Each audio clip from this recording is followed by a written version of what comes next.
दोस्तों, आपके घर में या आपके आस-पास में सराउंडिंग में आपने कुछ बच्चों को ऐसे देखा होगा कि जिनका कि व्यवहार जो होता है, व्यवहार बिल्कुल जो सामान्य बच्चे होते हैं उनसे थोड़ा-सा अलग होता है। आपको देखने से लगेगा कि थोड़े से बच्चे जो हैं वो एक स्पेशल चाइल्ड हैं। उसमें आपने देखा होगा कि जो बच्चे होते हैं उन बच्चों को चलने-फिरने का जो एक ढंग होता है वो एक अलग होता है। आप उनको अगर कुछ बुलाते हैं या कुछ बात करते हैं तो वो रिस्पॉन्स नहीं करते हैं। उसके अलावा वो एक्सप्रेशंस को नहीं समझते हैं। अगर आप रो रहे हैं या आप खुश हैं तो वो आपके साथ मिक्सअप भी नहीं होंगे, ना ही आपके एक्सप्रेशन को समझेंगे, ना ही वो खुद चीज़ों को एक्सप्रेस कर पाते हैं, ना ही वो बोल पाते हैं। जो मेंटली अगर हम बात करें तो मेंटली उनका जो डेवलपमेंट होता है उतना अच्छा नहीं होता है जितना दूसरे बच्चों का या जो एज के साथ-साथ होना चाहिए। दोस्तों, आज के इस वीडियो में हम बात करेंगे यही जो समस्या है जिसको कि बोलते हैं ऑटिज़्म के बारे में, कि आखिर ऑटिज़्म जो कि एक मेंटल डेवलपमेंट डिसऑर्डर है, कि आखिर ऑटिज़्म क्या होता है, क्या इसके कारण हैं, क्या इसके लक्षण हैं और इसका होम्योपैथी में क्या बेस्ट ट्रीटमेंट अवेलेबल है। क्योंकि दोस्तों, जिनके घरों में इस तरह के बच्चे होते हैं, उनको पता है कि उनसे कैसे डील करते हैं, वो कितनी परेशानियों का सामना करते हैं वो। ऑटिज़्म जो डिजीज़ होती है वो बच्चों के लिए तो परेशानी भरा सबब होती ही है, उसके साथ-साथ ही पेरेंट्स जो उनके साथ में रहते हैं, जो उनको सिखाते हैं, उनके जो टीचर्स होते हैं, उनको बहुत ही मुश्किलों का सामना करना पड़ता है। दोस्तों, अगर हम बात करें इन जनरल, इन शॉर्ट में अगर सिम्पटम की, तो इसमें कुछ मुख्य सिम्पटम होते हैं जो कि देखने को मिलते हैं। जैसे कि अगर आप बच्चे को नाम से पुकारेंगे, तो बच्चे रिस्पॉन्स नहीं करेंगे। अगर आप खुश हैं या आप अगर दुखी हैं, आप रो रहे हैं, तो बच्चे को जैसे लगेगा कोई फ़र्क ही नहीं पड़ रहा है, वो आपकी तरफ कोई रिस्पॉन्स नहीं देगा। बच्चा अपनी अलग ही दुनिया में रहेगा। उसको लोगों के साथ वो मिक्सअप नहीं होगा, दूसरे बच्चों के साथ मिक्सअप नहीं होगा, अपनी चीज़ों से खेलता रहेगा, चीज़ों को ही रिपीटेडली एक ही चीज़ को बार-बार करेगा, जैसे ताली बजाना है या हँसना है या फिर वो गोल-गोल घूमना है। उसके खड़े होने का पोस्चर जो होता है, वो थोड़ा-सा अलग से होगा। एक वो रोबोटिक साउंड में बोलेगा तो ऐसा लगेगा कि वो स्पष्ट नहीं बोल रहा है। इवन वो बोल भी नहीं पाते हैं बच्चे। सेंटेंस की बात तो बहुत दूर है, वो शब्द भी ढंग से नहीं बोल पाते हैं, जितनी उनके उनके उनके जो उम्र के बच्चे होते हैं दूसरे, वो बोलते हैं। इसके साथ-साथ ही उनके खड़े रहने का अंदाज़ भी बिल्कुल अलग होता है, चलने का अंदाज़ भी बिल्कुल अलग होता है, जैसा लगेगा वो एड़ी पे चल रहे हैं या पंजों पे चल रहे हैं। इसके साथ-साथ ही दोस्तों, बच्चे जो होते हैं, मेमोरी बहुत वीक होती है, बच्चे लिख नहीं पाते हैं, बच्चे पढ़ नहीं पाते हैं, किसी चीज़ को समझ नहीं पाते हैं। इस तरह के जो मेंटल डिसऑर्डर होता है जो कि बच्चों में देखने को मिलता है, तो आप समझ सकते हैं कि बच्चा ऑटिज़्म का शिकार हो सकता है। इसके अलावा बच्चों को लिखने में, बच्चों को सीखने में बहुत परेशानी आती है। बच्चे जो होते हैं, बच्चों की जो माइलस्टोन, डिलेड माइलस्टोन आप बोल सकते हैं, कि उनको जो चलना, जो फिरना, जो सामान्य उम्र के जो बच्चे होते हैं, जितनी उम्र में बैठना शुरू कर देते हैं, जितनी उम्र में वो चलना शुरू कर देते हैं, उतनी उनकी जो उम्र होती है तब तक वो चलना फिरना भी उनका बहुत ही डिले होता है। बहुत ज़्यादा लेट से वो चलते हैं, बहुत लेट से वो बोलते हैं, और बोलते हैं तो भी वो स्पष्ट नहीं बोलते हैं कि अपने को कुछ समझ में आए। इस तरह के जो सिम्पटम होते हैं जो कि देखने को अगर मिलते हैं, तो आप समझ सकते हैं कि आपके बच्चे को हो सकता है ऑटिज़्म की शिकायत हो या ऑटिज़्म से वो ग्रसित हो, जो कि एक मेंटल डिसऑर्डर हो सकता है। दोस्तों, अगर आपके बच्चों में ये सिम्पटम मिलते हैं, तो जितना जल्दी आप सिम्पटम को पहचानेंगे, उतना ही ज़्यादा इसमें सक्सेस रेट के चांसेस बढ़ जाते हैं। उतना ही जल्दी आप सिम्पटम को पहचान कर आप उनको ट्रीट कर सकते हैं।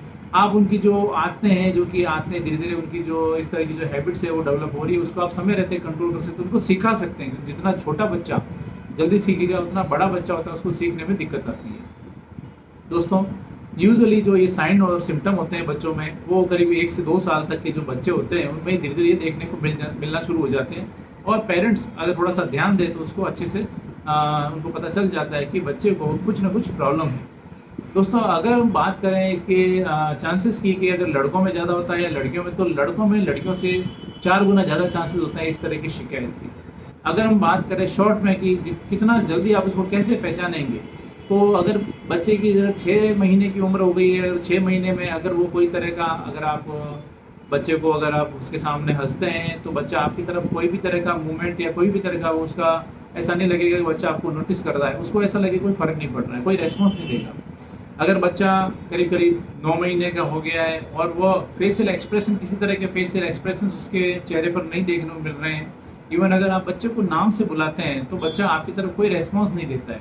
इसके अलावा अगर बच्चा 12 महीने का हो गया है और बच्चा चिल्लाता नहीं है, अपनी चीज़ों से खेलता नहीं है, या बच्चा अगर आगे अगर बात करें 14 महीने का हो गया है और बच्चा बिल्कुल भी ढंग से बैठ नहीं पाता है, इसके अलावा बच्चा अगर 16 महीने का हो गया है लेकिन वो सिंगल वर्ड भी नहीं बोल रहा है, बच्चा अगर 18 महीने का हो गया है बिल्कुल भी नहीं खेलने में इंटरेस्ट लेता है, बच्चा 24 महीने का हो गया है यानी 2 साल का अगर बच्चा हो गया है लेकिन उसके साथ साथ भी वो सिंपल सेंटेंस भी अगर बोल नहीं पा रहा है, और उसके साथ साथ ही बच्चा लोगों से, दूसरे बच्चों से, जो घर पे जो आपके कुछ मेहमान आते हैं उनके साथ बिल्कुल भी मिक्सअप नहीं होता है, तो ऐसी कंडीशन में आप समझ सकते हैं कि बच्चे को कुछ ना कुछ प्रॉब्लम है, वो हो सकता है उसके अंदर ऑटिज्म की शिकायत है। ऐसी जो कंडीशन देखने को मिलती है तो तुरंत आपको अपने नज़दीकी डॉक्टर से संपर्क करने की ज़रूरत है। दोस्तों, यह तो बात हो गई कि आखिर बच्चों में ऐसे कौन से सिम्टम है जो कि देखने को मिलेंगे जिससे आपको पता चले या आप पहचान सकें कि बच्चे को कहीं ऑटिज्म की शिकायत तो नहीं है या बच्चा कहीं ऑटिज्म से ग्रसित तो नहीं है। अब बात करते हैं कि ऐसे कौन से कारण होते हैं जिसकी वजह से ये कंडीशन डेवलप होती है, तो इसमें बेसिकली जो एक बड़ा कारण है जो कि देखने को मिलता है, ऐसा माना जाता है कि बच्चों के जो जीन्स में कुछ बदलाव आ जाते हैं, यानी उनके कुछ जेनेटिक डिसऑर्डर्स जो होते हैं, जेनेटिक चेंजेस की वजह से यह जो कंडीशन है वो डेवलप हो जाती है। और यह जो कंडीशन होती है छोटे बच्चों में ज़्यादा देखने को मिलती है, और जैसे जैसे वो बड़े होते हैं मोस्टली बच्चों में देखने को मिलता है कि जो ये सिम्टम्स होते हैं उनमें धीरे धीरे उनमें कुछ आराम देखने को मिलता है, कुछ उनमें सुधार देखने को मिलता है। लेकिन कई दफ़ा ऐसा भी होता है कि बच्चे बड़े हो जाते हैं लेकिन जो चीज़ें होती हैं वो और ज़्यादा उनकी ख़राब हो जाती है, और उसके साथ साथ भी और भी कोई दूसरे मेंटल डिसऑर्डर से वो ग्रसित हो जाते हैं। इसके साथ साथ ही दोस्तों, दूसरा जो बड़ा कारण होता है देखने को मिलता है वो होता है कि अगर प्रेगनेंसी में माँओं को अगर कोई तरह का वायरल इन्फेक्शन हो गया है, कोई तरह की उनको इंजरी हो गई है, या प्री टर्म बेबी है, अगर समय से पहले ही बच्चों का जन्म हो गया, डिलीवरी हो गई है, तो ऐसी कंडीशन में भी बच्चों में यह जो कंडीशन है वो डेवलप हो सकती है। एक और जो बड़ा कारण होता है वो होता है फैमिली हिस्ट्री। अगर परिवार में इस तरह के बच्चे हैं या परिवार में ऐसी कोई दूसरे बच्चों में ऐसी समस्या रही है, तो आपको भी देखने को मिलेगा कि आपके बच्चों में भी यह जो कंडीशन है वो डेवलप हो सकती है। यानी अगर फैमिली हिस्ट्री है तो आपको इस तरह के जो चांसेस आपके बच्चों में होने के ज़्यादा चांसेस होते हैं। ये ऐसे कुछ मुख्य कारण होते हैं। दोस्तों, ऐसे जो बच्चे होते हैं उनमें कई प्रॉब्लम का सामना करना पड़ता है, उनको सीखने में, उनको लिखने में, उनको चलने फिरने में, उनको बोलने में, उनको अपने डेली रूटीन के जो कामकाज होते हैं उनको करने में बड़ी दिक्कत आती है। वो चीज़ों को समझ नहीं पाते हैं, उनके बिहेवियर में बहुत प्रॉब्लम आती है, और उसके साथ साथ वो अपना जो खुद का काम होता है वो ढंग से नहीं कर पाते हैं। वो आगे की लाइफ उनके लिए बहुत कठिन हो जाती है। इसके अलावा उनको चोट लगने की, उनके साथ दुर्घटनाएं होने के बहुत ज़्यादा चांसेस होते हैं, उनका यौन शोषण होने के बहुत ज़्यादा चांसेस होते हैं। दोस्तों, यह तो बात हो गई कि ऐसी जो कंडीशन होती है उसमें बच्चों को क्या क्या सिम्टम हैं, क्या क्या कारण हैं जो देखने को मिलते हैं, या उसके अलावा उनके साथ साथ क्या क्या घटनाएं हो सकती है। बात करते हैं कि अगर ऐसी कंडीशन है तो इसमें आपको क्या करना चाहिए, किस तरह से होम्योपैथी इसमें मदद कर सकती है। जब कभी भी आपके साथ में आप जो बच्चे होते हैं उनके साथ ये प्रॉब्लम आती है तो आपको कुछ बातों का ध्यान रखना चाहिए। जैसे कि बच्चों को आप प्यार से समझाएं, उनको जितना जल्दी चीज़ों को आप समझ पाएंगे, जितना जल्दी चीज़ों को पकड़ पाएंगे, आपके लिए बच्चों को सिखाना उतना ही आसान होगा।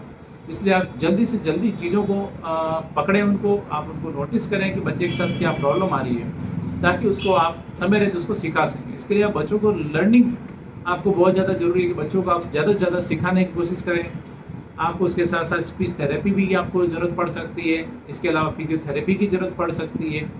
इसके साथ साथ दोस्तों, आपको स्पेशली जो माताएं होती हैं, माताओं को, क्योंकि जो बच्चों के साथ ज़्यादा समय व्यतीत करती है, उनको ज़रूरत होती है कि बच्चों को ज़्यादा से ज़्यादा उनको पिक्चर्स या इमेजेस के साथ में उनको सिखाने की कोशिश करें। उनको वर्ड्स बोलना सिखाएं, पहले वर्ड्स बोलना सिखाएं, चीज़ों को पहचान के इमेजेस के साथ में उनको पहचाने बच्चे, और उसके साथ साथ उनको वर्ड्स के, मान लीजिए आपने कोई चिड़िया की तस्वीर दिखाई है तो उनको बोलो ये चिड़िया है या बर्ड्स है। इस तरह से अलग अलग चीज़ों की पिक्चर्स, इमेजेस दिखा के आप उनको वो जो वर्ड है, वो वर्ड जो शब्द है उसको पहचानना सिखाएं, बोलना सिखाएं। उसके बाद में धीरे धीरे छोटे जो सेंटेंस होते हैं, छोटे वाक्य होते हैं, उससे उनको बोलना सिखाएं।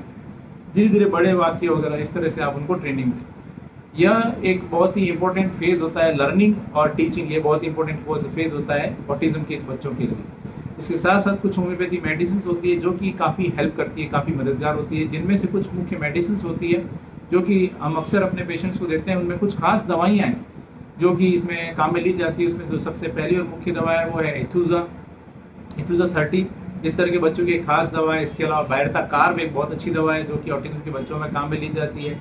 नेट्रम म्यूर एक बहुत अच्छी दवा है इस तरह के बच्चों के लिए। इसके अलावा एग्रिकस 30 एक बहुत अच्छी दवा है इस तरह के बच्चों के लिए। ट्यूबरकुलिनम एक बहुत अच्छी दवा है इस तरह के बच्चों के लिए। इसके अलावा और भी बहुत सारी मेडिसिन होती है बच्चों के बिहेवियर को ऑब्जर्व करके बिहेवियर के अनुसार बच्चों को इसमें दी जाती है, तो और अच्छे इसमें रिजल्ट देखने को मिलते हैं। दोस्तों इसलिए अगर आपके घर में आपके आसपास में कोई भी ऑटिज्म से ग्रसित अगर बच्चा है तो मैं आपको सजेशन दूंगा, एक बार आप बच्चे को होम्योपैथी डॉक्टर के पास ज़रूर ले जाएं, होम्योपैथी कंसल्टेशन लें आप, उसके साथ साथ होम्योपैथी मेडिसिन दें, अपने डॉक्टर की प्रॉपर देख रेख में प्रॉपर गाइडेंस में उनको ट्रीटमेंट दें।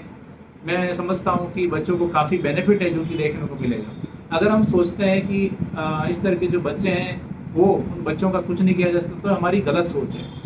इसमें आपका बहुत ही इंपॉर्टेंट रोल होता है, स्पेशली पेरेंट्स का। अगर बच्चों को अच्छे से सिखाते हैं और उसके साथ साथ प्रॉपरली गाइडेंस में अपने डॉक्टर के टच में रहते हुए कुछ होम्योपैथी मेडिसिन अगर वो देते हैं, और साथ साथ अगर आपका कोई भी पीडियाट्रिशियन को दिखा रहे हैं या आप न्यूरो फिजिशियन को दिखा रहे हैं, तो आप उनको जो भी ट्रीटमेंट चल रहा है वो आप उसको कंटिन्यू रखें अपने होम्योपैथी के साथ साथ, तो आपके बच्चों में आप देखेंगे काफ़ी ज़्यादा चेंजेस देखने को मिलेंगे और काफ़ी उसमें इम्प्रूवमेंट देखने को मिलेगा। दोस्तों ये एक छोटी सी जानकारी है ऑटिज्म के बारे में जो आज मैंने आपके साथ में शेयर की। मैं उम्मीद करता हूँ आज मैंने आपके साथ में जो भी जानकारी शेयर की आपको पसंद आई है और आपके लिए फ़ायदेमंद साबित होगी। इससे पहले भी दोस्तों मैंने ADHD जो कि एक बच्चों का एक डिसऑर्डर होता है, मेंटल डिसऑर्डर, उसके बारे में बताया था। आज मैंने बात की ऑटिज्म के बारे में। इसके आगे भी कुछ और वीडियोज़ हैं जो कि मैं बच्चों से संबंधित जो कुछ कॉमन प्रॉब्लम्स होती है जो कि फेस करनी पड़ती है उनके बारे में मैं आपको डिस्कस करूँगा। इसीलिए मेरे साथ जुड़े रहें, चैनल को सब्सक्राइब करें, बेल आइकन जरूर दबाएं ताकि मैं जैसे भी नेक्स्ट वीडियो अपलोड करूँ आपके पास उसका नोटिफिकेशन आ सके। जय हिंद।